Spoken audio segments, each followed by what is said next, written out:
Southern Tobacco Barn. I have two paintings in this exhibition of Southern tobacco barns. One is a watercolor, one is an oil. I grew up in the South and I worked in tobacco. I worked in the barn as well. The barn is an interesting building. It seems to have acquired some kind of romance in the psyche of the American public. The barn has been so romanticized. But for those who have worked in these barns, they know that there is no real romance. It is hard work.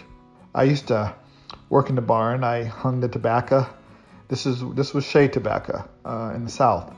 And I worked in the tobacco barns. We used to hang the tobacco in the barns. There were these slats. These women would sew these leaves on some kind of sewing machine. I can't exactly remember how the machines were formed, but they were put on this string. The tobacco was put on this string and the leaves, and then you hung the tobacco in the barn.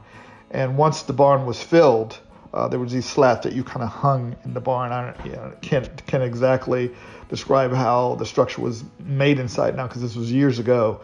And once the barn was filled, then they would close it, and the heat would work like a greenhouse effect. The heat would dry the tobacco out, and then the tobacco would go to the packing houses. But the barn it's interesting because if you look at it, particularly the watercolor, there is an air of romance, but it's a magnificent structure. And so, as a child working in barns, there was also a sense of camaraderie with, particularly, my friends. We all worked in it. We hung around the barns. Now, the barns were not safe sometimes because sometimes there were rattlesnakes around the barns and all kinds of things. But I'm trying to, talk about the history of the structure. I think it's a magnificent structure. There's just like this Jekyll and Hyde thing with me with the barn. I love it, and at the same time, I love it for the structure. I'm not so sure about, tobacco itself, because as we know, tobacco has caused a lot of illnesses and all kinds of things. So there's so much history layered in the tobacco barn. I mean, people built enormous wealth in the South. And so this is really about, again, the psychological aspect of a structure, its effect on people's lives, because without a lot of these barns, a lot of people could not have made a living in the South because a lot of them were uneducated.